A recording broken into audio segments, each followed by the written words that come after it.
Joke's on you. We've always been in a Batman movie. I don't know why that's a joke on you. That's terrifying, though. Yeah, because you don't know which one we were in. I know. There's a lot of neon lights in my life. So, I might know which ones we're in. Crap, I hate that one. I did see a car with ground effects driving home yesterday. So, yeah, I think we are in that one. I hate that one. So stupid. Yep. So stupid.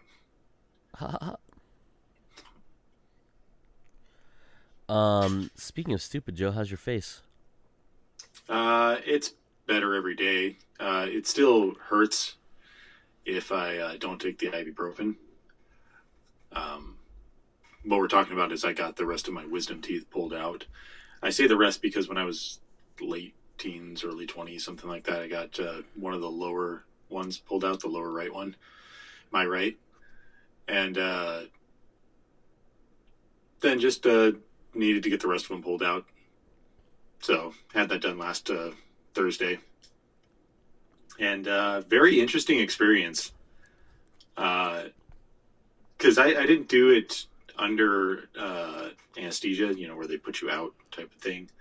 I always have like a hesitation with doing stuff like that. And I don't necessarily also want to just bother anybody to have to sit there, not watch the surgery happen, but like, sit there with me because you have to have somebody drive you home afterwards because you're too fucking loopy still. Like, I don't know how long after, but long enough after that, they just want to discharge you and get you home, and you're just still like, I like fries. Is that what you said, Joe? I don't know. It might be what I would say, but I've only ever done, like, knockout anesthesia, like, once that I can think of. Yeah. Anyway, so I did it under local. And did you get your wisdom tooth pulled? Nope, I still have them. You still have them. Okay. Yep. So here's the experience. If you would ever have to get your wisdom tooth pulled and you do it under local. Okay. Okay. I go in there and pretty quick, get checked in, sit down. They get me into the back pretty quick. They start putting like that pre-numbing stuff on there. So it's like that topical gel type stuff that they stick into your mouth.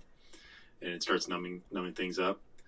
They're asking me about it, and are you nervous? And how you feeling? Well, I'm a little nervous because it's been a while since I've done. Now I did the first one under local as well, and it went smoothly. It's one of those things where like, yeah, it was really simple, and I can just do it again, no problem. But I have a hard time remembering what it felt like during and after because it was so long ago. I can remember like some things that they said, like you're going to hear a cracking noise and stuff like that, and that didn't bother me. But what's funny is, so it gets closer to the time for them to actually, inject me with the Novocaine, and I'm just I'm a little nervous about what's going on. But the doctor comes in and he's like, "Hey, how you doing?" I'm like, "Well, I'm a little nervous." He's like, "Okay, well, we'll get things going."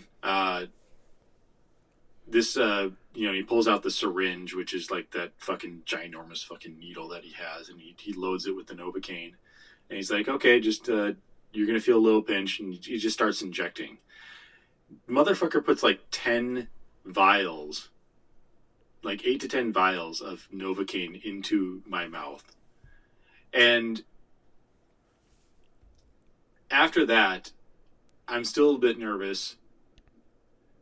But what got me was the fact that he literally gets done with the last injection, sets the needle down. I'm expecting like them to walk away for a minute to have to wait for the Novocaine to really take effect. He goes, "Do you feel this?" I go, "No." "Cool, you're going to hear a cracking noise." Crack, there went the first tooth. Yep. Barely put the needle down, went, "Do you feel this?" I said, "No." He goes, "Cool." Boom, there went the first tooth, just out. Okay, so that's how this is going to go. What, use fucking hands or something? Just reach in and pop it out, or what? He used some tool. I just remember him saying you're going to hear a cracking noise. Crack, crunch, there went the first tooth. So then they moved to, because that was my right side. My right side like I said, is already the one where I have the one removed on the bottom. So they took the top tooth out, just bam, done, no problem. They move over to the left side, and I think they do the top one first. And again, just, you're going to hear a cracking noise, boom, done. That was it. They move to the lower left one, though. He goes in, and he starts yanking on this thing. And just yanking. He switches to another tool, and he's just yanking on this thing. He has to switch to another tool. He's just yanking on this thing. I swear he switches to like 3 or 4 different tools. And eventually he has the nurse hold my jaw because it's just not coming. So he finally grabs a drill. He's like, "You're gonna hear a drilling noise." And, okay, just gee, and then crack. There goes the tooth. And he ties it up with a suture. And then he's just like, okay. They stick some gauze in my mouth, and they're just like, okay, you're done. They go over all the little aftermarket things or after surgery things, give me the little piece of paper in an envelope, what to do, what not to do within the first 24 hours, within the first week, blah, blah, blah. And they're just like, okay, see ya. I walk out of there, and I'm just like, I can't really feel anything in my mouth. And that was pretty much it. All in all, 30 minutes. The guy was right. In the initial consultation, he looked at everything, and he was like, I can have this done in 30 minutes. And I was like, well, let's not speed rush this thing. We're not trying to go for a personal record here. He did it in under 30 minutes. Jesus. All right. That sounds terrible. So if you ever have to have it done and you decide to do it without being knocked out, that's pretty much what your experience is going to be. No pain whatsoever. No pain whatsoever during it. At all. It's not the pain that really gets me. You just have to have the stomach to be able to. And I'm going to admit, I closed my eyes partially because like he's got one of those headlamp things that he's shining down, and of course it's like in your face too. So it's just like can't see anyway. I'm just going to close my eyes, but I also just don't want to see my own teeth like coming out of me. But yeah, if you ever have to go get your wisdom teeth removed and you don't do it by being knocked out, that's what your experience is going to be with only local anesthetic. It's doable, no pain. Like I said, you get to drive yourself home, no problem. Yeah. Okay. But the after effects now is like, once the Novocaine wore off, first off, I was supposed to get oxycodone, ibuprofen, and penicillin. And for some reason, my insurance was like, we're not really sure about the oxycodone. Like, Walgreens was able to fulfill the ibuprofen and the penicillin, no problem, within like an hour. But I kept going, like, that's what sucked too, is like, the doctor had said like the oxycodone is mostly for the first day because most people have the most pain on the first day, and every day after that they usually just take the ibuprofen and they're fine. So I'm sitting there waiting because I have the Walgreens app, and if you've never used it, when they put the prescription through, you can literally see it on the app. So I'm just sitting there watching. Nope, not fulfilled yet. Nope, not fulfilled yet. An hour or two later, okay, there's the penicillin and the ibuprofen, and it says that the oxycodone is being delayed by the insurance. And it's like, okay, I'll wait. Like a couple of hours go by, some more hours go by, the Novocaine is slowly wearing off, and the oxycodone is not being filled. Eventually gets to the point where like I'm just like, okay, I'm gonna go get the stuff that I have right now, at least to be able to take the ibuprofen, because the pain is starting to set in. And I actually could not make it there myself. Like I get up, I go to tie my shoes, and like the pain is so bad, and for something was fucked up with my stomach too. Like I felt like throwing up that day as well. And that mostly is probably just because I didn't really eat anything going into the thing. And of course, once you're done with the surgery, it's not like you can really eat anything afterwards either. But But yeah, I ended up having Adam pick up the prescriptions on his way home.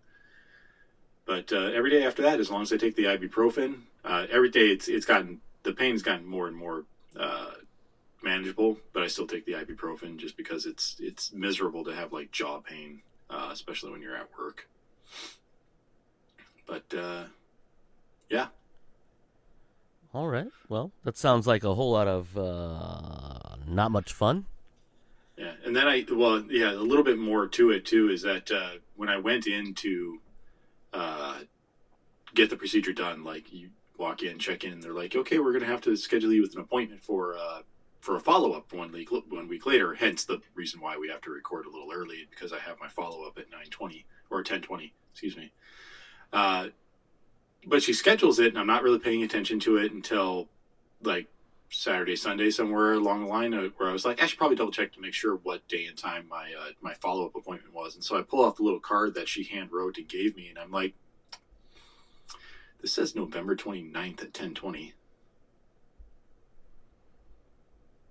My follow up appointment, where they say that they're going to give me a little syringe to help clean the area out, because it's a gaping hole in the back, by the way. Sorry. It's a gaping hole. Now, like, I can't see the top back ones, so I have no idea if they're sealed up or not, but like you can see into the bottom one. The suture, it's been slowly like closing up over the past couple of days. But you can still just like, I'm pretty sure that's bone right there. Pretty sure that's bone.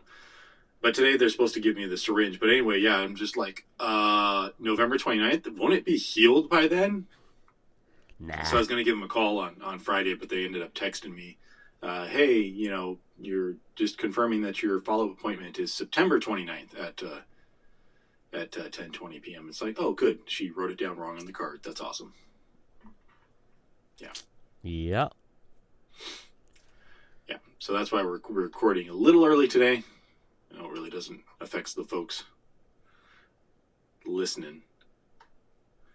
But that is why.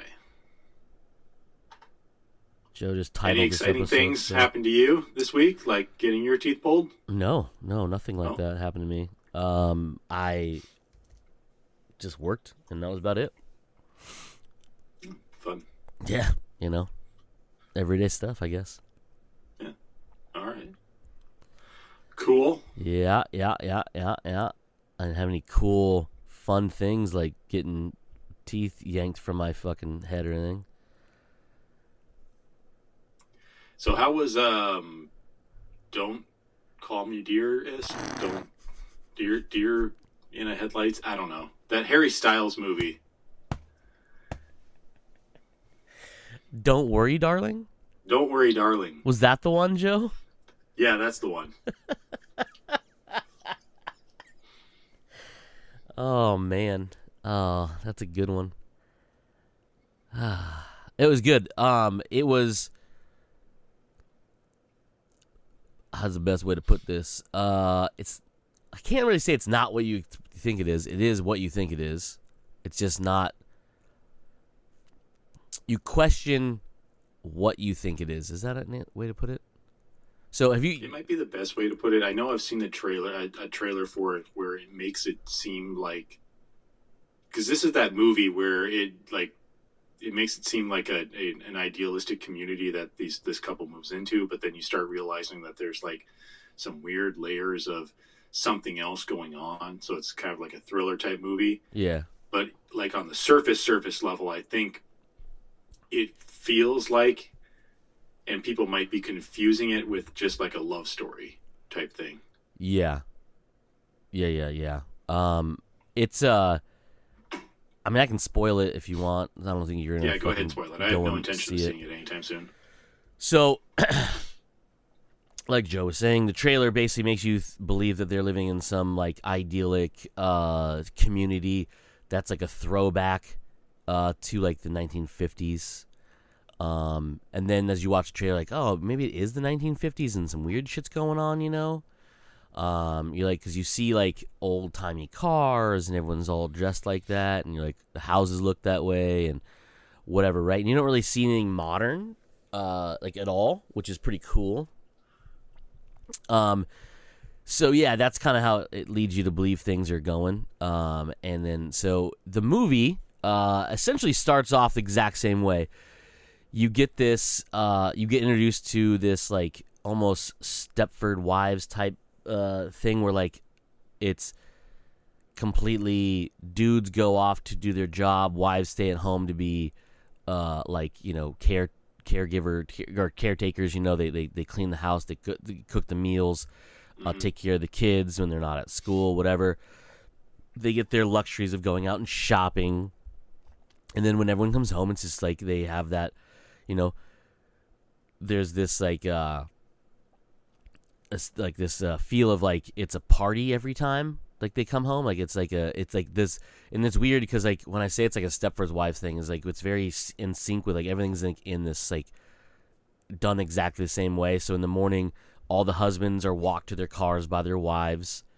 All the wives stand there and wait while the husbands like drive away, and they drive away like in sync. It's very bizarre. You're like, something's weird here. Weird. You're like, this is very strange, but it's not like it's not like robotic. It's just like they all pull out of their driveways in sync together, and then they all drive out of the neighborhood, and you can see all these cars filing down the same road towards the Victory Project, as it's called, which is the what the whole place is based on, is this idyllic business that you don't know what they do. You're told they're doing a bunch of different things, and you don't really ever specify what it is, and people question it, but like whatever, right? So that goes on. That does a montage of that a couple times, and there's some partying going on, and there's like I was like excessive drinking. Like they were fucking pounding down liquor. Like I was like, damn, like y'all, this some fucked up shit. Like y'all drinking a lot. So then you go forward, and then you find out that one of the neighbors, the wife has had a mental break, and she is questioning everything. She's questioning why they're there, what they're doing, all these things, and like they're like, you can see like everyone's like, let's not fuck with the status quo. Like she's crazy. Let's just go about our business. And they kind of like shun her and push her away. Then they go to, and some other shit happens, and it doesn't really matter. It's just all setting up stuff. And they go to this big party at Chris Pine's house, who's the leader of this Victory Project, and everyone's like kind of in awe of him. He's like this genius and has all these ideas that are, you know, coming to fruition through the Victory Project and what they're doing there and all these things. And you're like, okay. And then in the middle of it, this woman, the neighbor who's having this mental break, speaks up during it, and Chris Pine's character is like, all right, well, she's not well, blah blah blah, and her husband ushers her away from the group, and then the main character, Alice, played by Florence Poe, is walking to find her husband. Like her husband, played by Harry Styles, Tom, has disappeared at the end of this little like speech that Chris Pine's giving, and during that the whole thing is like, it's very like cultish. He's like, what are we doing? And everyone's like, changing the world, and he's going to each of them, and they're like saying, like, it's just very cultish, like very one of those things you saw from like the 1950s, like it's just like that's kind of like the thing, like there's like this visionary, everyone's like, let's fucking go, and it's like they even show the town, and it's like this very 1950s like bubble community, like you saw like in those like, kind of like you'd see like in what was that, Blast from the Past, okay. And even like if you look at like Back to the Future, how the neighborhoods were like that, circular kind of like the houses are in this like in these individual cul-de-sacs and with streets that go around them, like kind of thing, and then it's basically the shopping district and all this stuff, and then like outskirts is like the facility. So you see that. So Alice is looking for Tom, and she sees the lady, I can't remember her name now, and you see her husband, and he's trying to hand her something, and she smacks his hand out of the way. And you're like, oh, that's not good. Like he's trying to give her pills or whatever, right? Because she's fucking has a psychotic break or whatever, right? She goes forward, and then jumps through a little more montage of things, and other things are happening. And there's this weird like surreal-ish like environment you're in, like because you obviously you're watching it as a third party from outside, you know, like a narrative type look. You're not like, it's not first person, so you're seeing like everything, but it's set up one of the ways where you don't really get to see into everyone's like lives. It's basically just Alice and Tom. But if they're there, you get to see stuff around them, but nothing's centralized. You're not following other characters. Okay. So that's very giving of what's happening. You don't know that when you're watching it. You just think that's, you know, obviously the plot of the movie is them, because you think, again, like you said, you think it's like a love story type thing of like this young couple or whatever, right? So then, so I skipped ahead of there's a really creepy part you kind of have to understand. So in the one of the first parts of the movie, Tom is getting ready to leave for work, or gets home from work. It's like one of the first times, and Alice has cooked this big meal, and she's telling him all about it, and they start to make out, and then he throws her on the table and starts to go down on her, and she's knocking shit off the table. I'm thinking, well, you spent all that time cooking. You could have just done this on the couch and left the dinner on the table so you could eat, because you need the energy after what you're about to do. Right. Anyways, so then it goes back to the little get together at Chris Pine's house, and she finally finds Tom because he disappeared, and after she saw the weirdness with the one lady, she finds him in the master bedroom, and he's like trying on a tie. Okay. It's very fucking weird. You're like, what are you doing? Yeah. Like, this is creepy. And then, so he starts to, like, he's like, no. And then, like, they start to make out, and he starts to finger her. Like, right there in the bedroom. I was like, well, this is uncomfortable in a way. And she's, like, really into it, obviously, because she's getting fingered by fucking Harry Styles, right? Who wouldn't be into it? And then, out of the corner of the scene, Chris Pine walks in. Awkward. Yeah. Well, she starts to react, but she's, like, orgasming, right? And he just sits there, and he goes, and watches it, and then walks away. I was like, well, I don't like that. Right. Like, that's not good. Like, that shouldn't happen. Whatever. So then we jump to the next scene, and you meet, during that, you meet these new people who just moved to the neighborhood. So they go to the next scene, and it's like at a pool, and there's a woman walking around topless. You know, you don't see boobs, but you see she's not wearing a top. She has a bikini bottom on.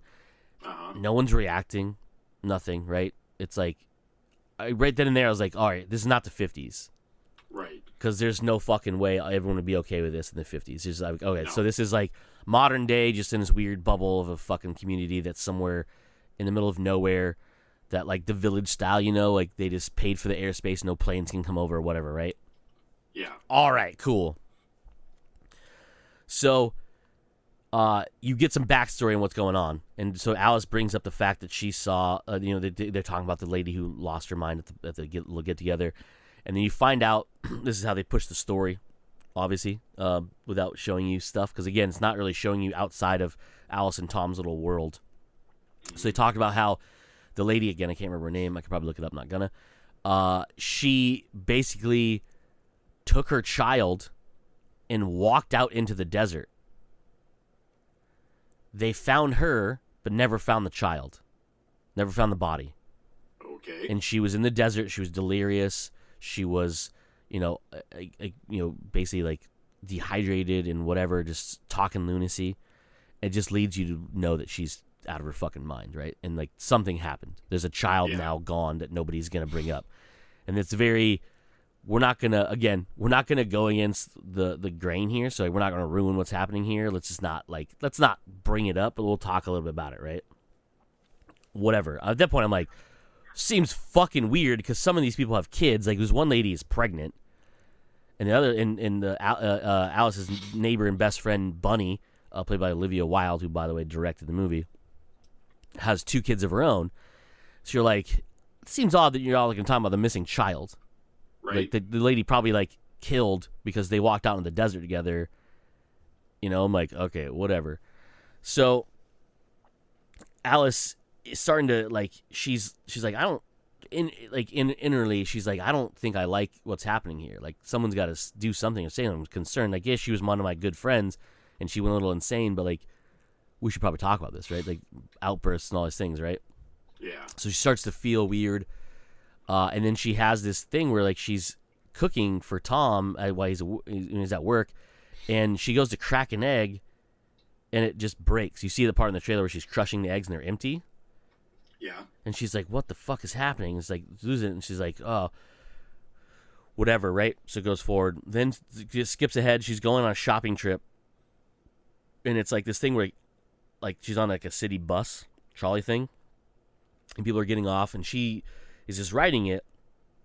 And she's not, you can see she's not really focusing on anything. She's kind of like spaced out. And so eventually she gets to the last stop, and the guy's like, all right, it was the last stop. She's like, oh, I'm just here for the ride. I'm not going shopping today. And he's like, well, I'm just going to turn around and go the other way. She's like, oh, that's fine. He's like, all right. So he continues driving, and then she hears a noise. And I was like, is that a plane? Oh, shit. This is where we're going to find out it's the village, right? Yeah. So part of the thing when they're talking about the lady went out into the desert with her kid is her kid had this like little toy red like propellered plane. When they found her, she was clutching it. No child around, obviously. So you hear it, and I was like, oh shit, okay, it's a plane. We're gonna get this whole village moment where a plane flies over, right? So she's like, do you hear this, to the guy? And he's like, I don't hear anything. What are you talking about? Like, just stay calm. We'll be back to town. She runs over to the other side of the trolley, and she looks up, and in the sky is a red plane that looks exactly like that toy plane. And it's flying in the sky, and all of a sudden it ripples. Okay. And I was like, either that's some real shit CG, like no one wanted to fix, or something weird's going on. Then I was like, oh, are they in a dome? Like right. the dome, it's like a fake fucking environment dome, like in Truman Show. Yeah. I was like, oh, okay, it's Truman Show. We're in Truman Show now, right? This is me fucked up. So she's like, we have to, like, she watches the plane crash behind a mountain. She's like, you had to have seen that. Like, he's like, what are you talking about? I didn't see anything. There's nothing out here. We're just going to turn around and go back to town. She's like, no, stop. We have to go help them. He's like, I can't go out there. Like, it's not part of my route. And I'm like, what do you mean part of your route, bud? Like, a plane just crashed. Mm-hmm.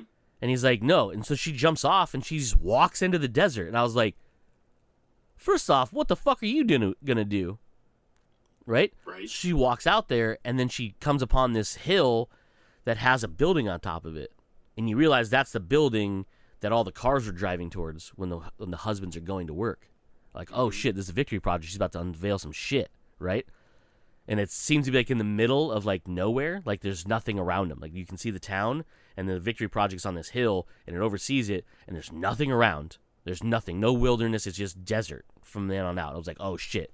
Okay. All right. We're going to get answers, right? She walks up. She's all dehydrated. Lips are all fucking cracked and shit. She gets to the thing, and she's looking at it, and she's like, oh shit. Then she leans into the glass to get a better look of this like tower thing, and she wakes up. Okay. I'm like, what the fuck just happened? And you hear music in the background, and you realize she's like been asleep or whatever, right? So I'm like, oh, did we fucking witness a dream? Right?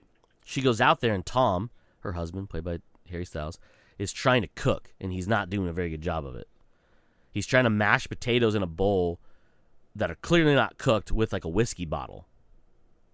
You know, like crystalline whiskey bottle, you know, square ones or whatever.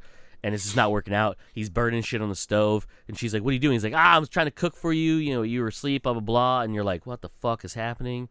Like, clearly he's not a cook. So, like, is this the 1950s? I'm so confused now. I'm like, what's happening? So, he tells her, you know, she's like, how did I get back here? He's like, when you don't remember, they brought you back. They found you. She's like, what? She's like, yeah, you'd like passed out. They brought you back. And she's like, who? He's like, they did. And she's like, you don't remember? She's like, what? So, it goes on a little more, and she's fracturing. You can see like she's not kind of doing the same routine. Mm-hmm. You're like, what the fuck? And that's when that scene with the window closing in on her is from the trailer. And then like she snaps out of it, and obviously nothing has changed. She's just like, whatever. And you're like, okay, some shit's happening here. So she is going along, blah blah blah, happens all these things. Right as she's having this break, he's like, we have to get ready to go to this party. And she's like, I got this dress for you. And she's like, but you have to listen to me. Something's going wrong. And he's like, no, it's fine. Everything's good. We're going to go have a good time. We're going to see our friends. So they go to this huge party, and it turns out that her husband's getting a promotion. Okay. So it's a big old thing. It's, again, 50s style. They have a burlesque dancer who's like going to do a martini thing where there's a giant martini glass, and she has like a striptease thing, and she's in that. Big old band playing, blah, blah, blah. So Chris Pine pulls up. Tom gives him the promotion, and then she has this like break again, so she runs off to the bathroom. And she's like, again, that surreal, like the world's not right type thing is happening. And Bunny shows up, Olivia Wilde's character, and is like, I don't know what's going on with you, but like, you need to snap out of it. Like, I know, like, this is what happened with what's her name, and if you do the same thing, we'll all forget that we're friends with you. Like, I was like, what the fuck is wrong with you people? Clearly something's going on, and she wants to, and she's trying to tell her, I know what's happening here. I've seen it. I was out there. I saw it in the desert. And she's like, no, don't bring it up. I was like, what the fuck did you see? Yeah. Like, please just give me a fucking, like, any idea. Is it a missile? Is it fucking nuclear weapons? Like, what is it? Like, do they have an alien spacecraft? Like, what the fuck is happening? Nothing. So then she's like, get your fucking shit together.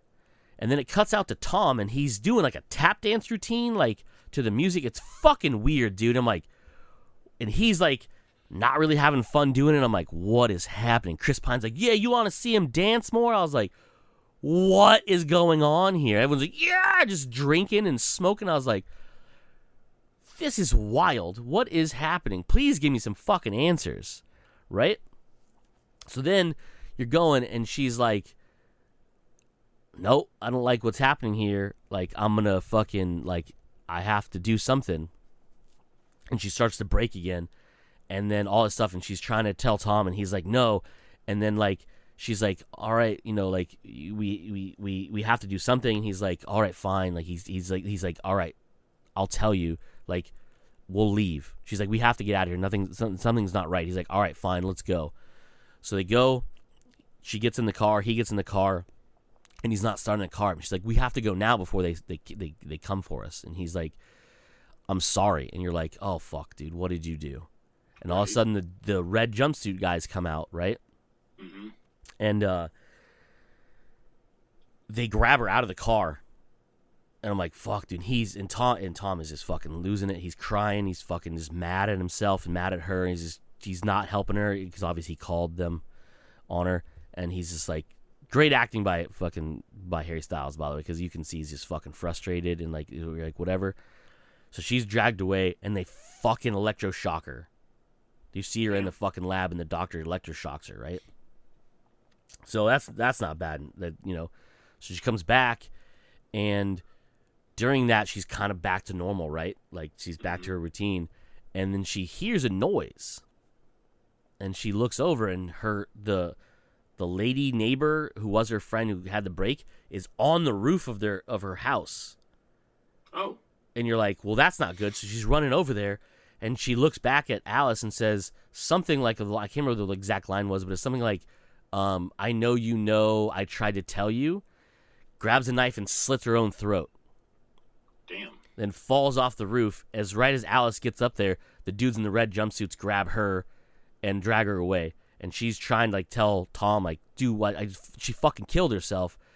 And they're like, no, she was cleaning, she fell, she's fine, she'll be out of the hospital soon, right?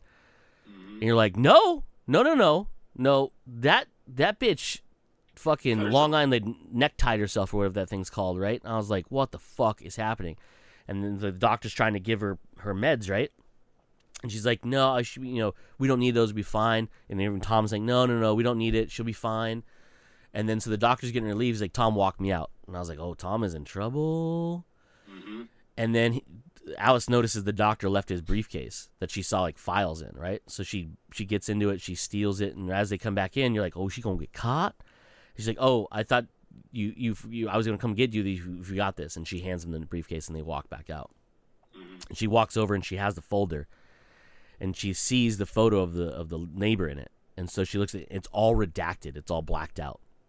So you can't read any of it. So she destroys the evidence, throws it in the fucking fire. I'm speeding through a lot of these things to get to the end here.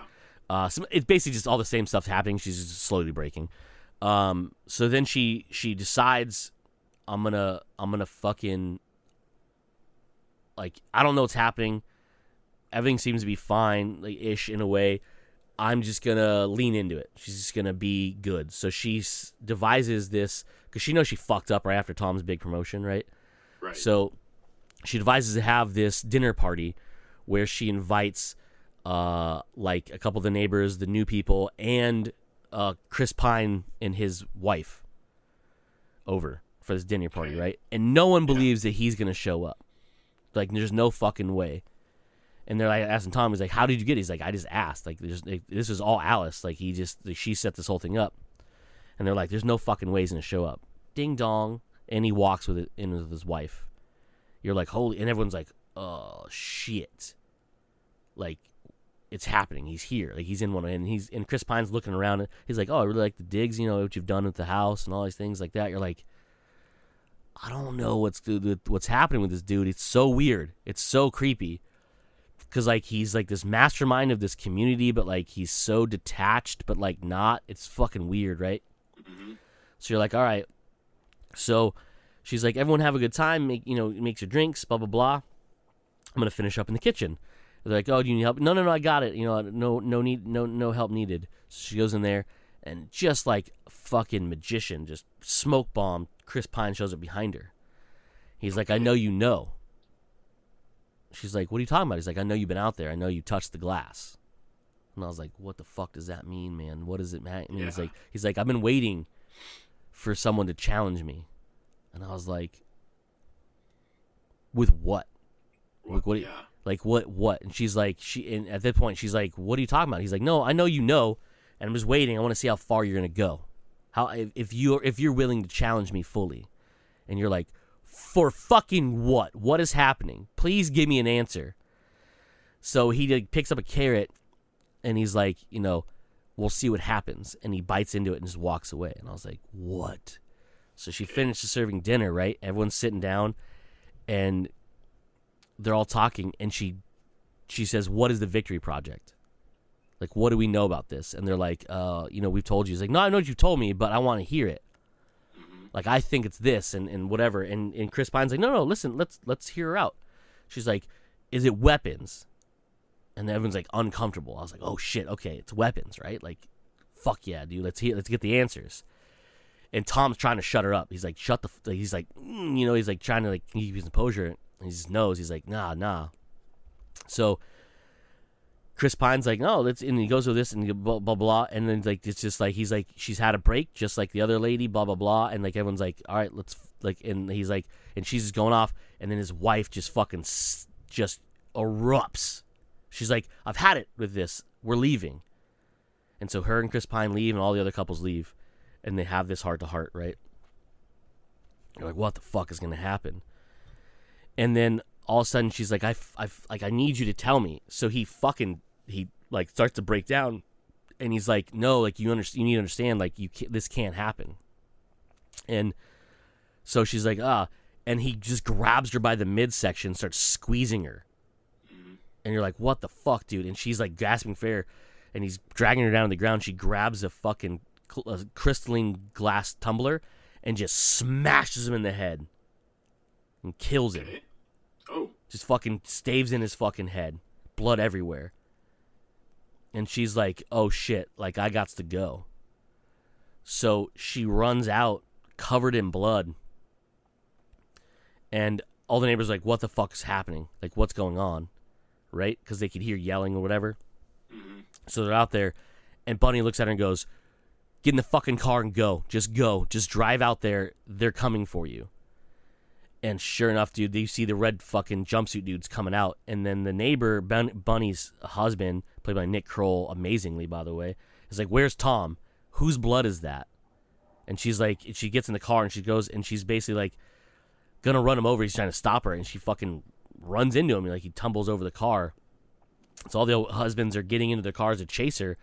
And the red jumpsuit dudes come in and they grab them out of their cars and drive after her. And that's the scene you see in the trailer where they're all driving down in the desert, right? So she's ripping through the streets. They're trying to stop her with like fucking like trash trucks and shit. Like nothing's she's avoiding them, whatever. They're driving out there, and she fucking goes through. The cars are crashing. There's a bunch of shit going on. The doctor dies in a head-on collision with a bunch of other cars. It's fucking craziness. You're like, what the fuck is going on? We're gonna get the answers, but I don't know what the fuck this is gonna be, right?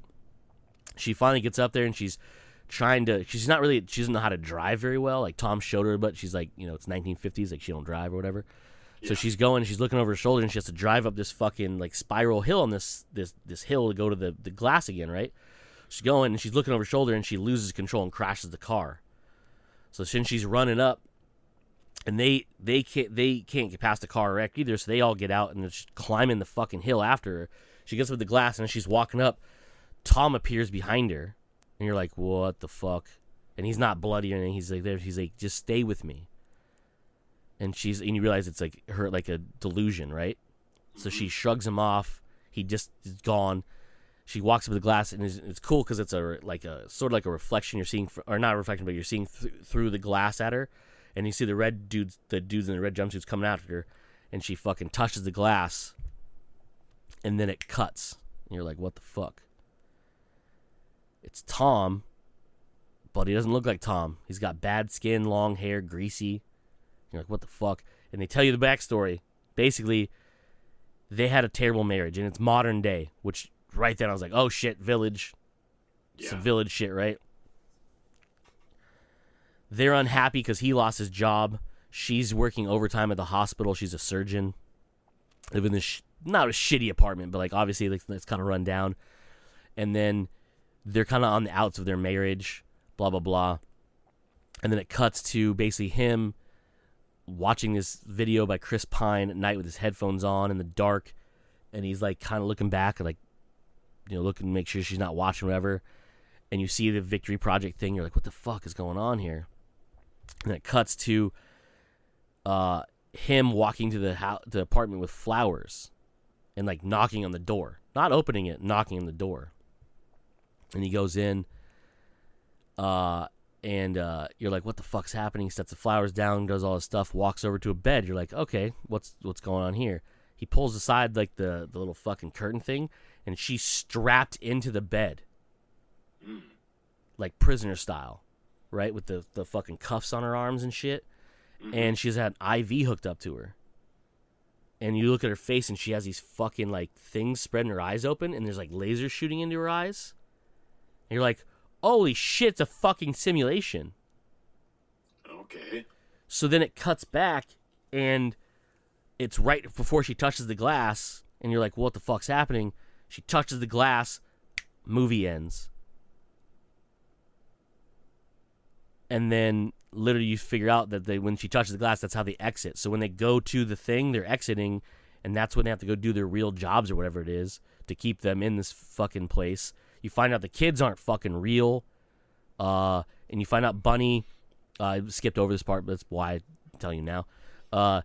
Bunny confesses to her that it's all, like, she knows she's in the simulation, because, like, Alice is trying to free her, too. She's like, no, I know, I want to be here, because being here, my kids aren't gone. And I was like, gotcha. Wait, what?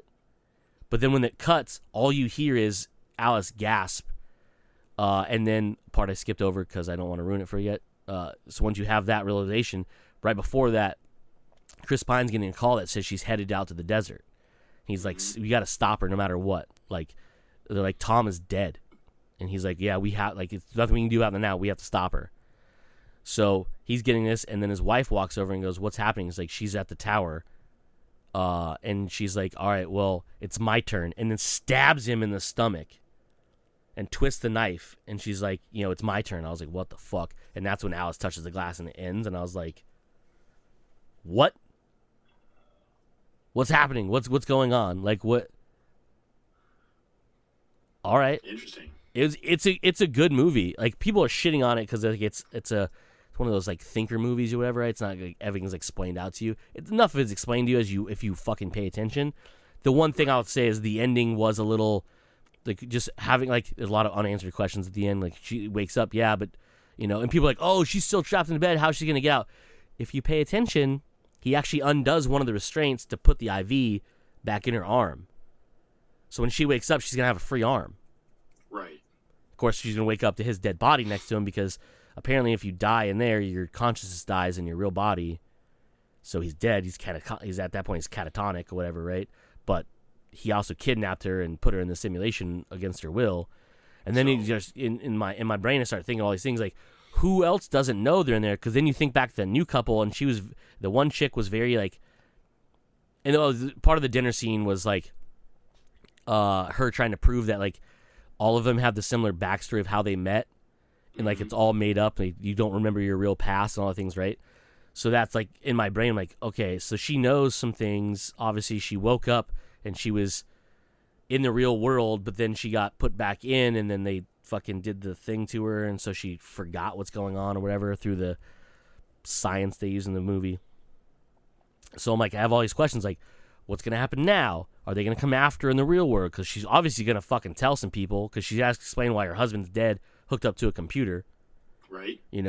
Or a strange husband or ex-husband. I don't know what he is at that point because you don't know if they're like separated or whatever. There's some shit going on before he kidnaps her and throws her in fucking the metaverse.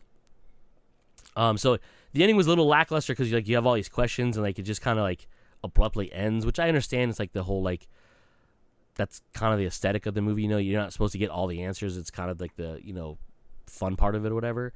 But I did just read an article talking about the original ending. So this movie was written and put in the in that category of this is probably never going to happen. This movie's probably never going to get made. It was actually written by two of the grandsons of Dick Van Dyke. Oh, wow. Yeah. And then in 2019, Olivia Wilde bought the script.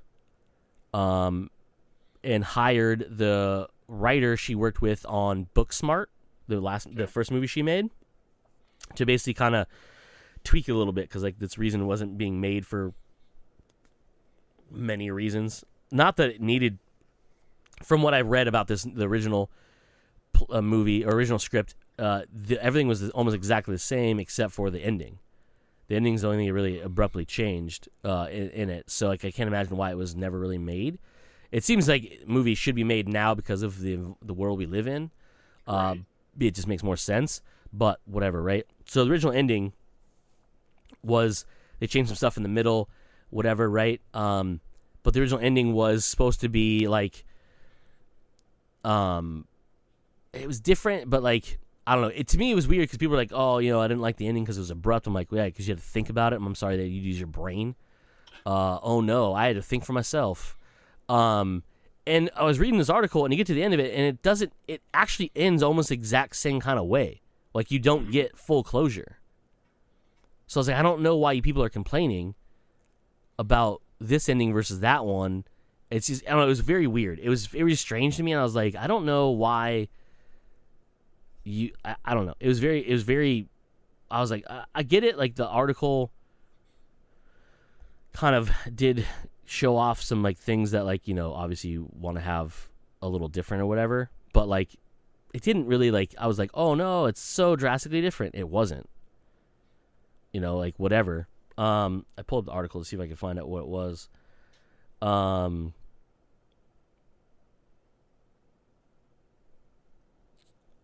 think the biggest thing is like I think they're together at the end or something. I can't remember. I don't know. Whatever. It wasn't that big of a deal. I was like, I like this ending, but like, yeah, you had to use your brain, so I guess that's why you don't like it or whatever. But yeah. Anyhow. All right. But yeah, that's basically it. Sounds like an interesting movie. Yeah. And when it comes out on streaming and stuff or whatever, wherever she ends up, I definitely recommend you watch it because it has this. it is one of those like thriller movies where like it's not really like, other than like the one chick cutting her throat and like the whole smashing of Tom's head in. There's not like a gore. It's not like a fucking slasher film or whatever. Right. And it's more of just the what the fuck's happening type thing, you know, that stuff. It's a lot of fun though. It's just a real fun movie, and you're questioning everything. You're like, okay, what is this a clue? Is that a clue? Like you're like, ugh. By the time you get to the end, you're like, oh, that's fucked up, man. You're not a good person, Tom. Right. You son of a bitch. So yeah, anyhow, that's it. That's all I had. Okay. I would say that's it for today. Alrighty. So as usual, we like to wrap this up saying that has been this episode of Comes Naturally. We have been Joe. I have been Cody, and as usual, you fuckers just came naturally. Bye.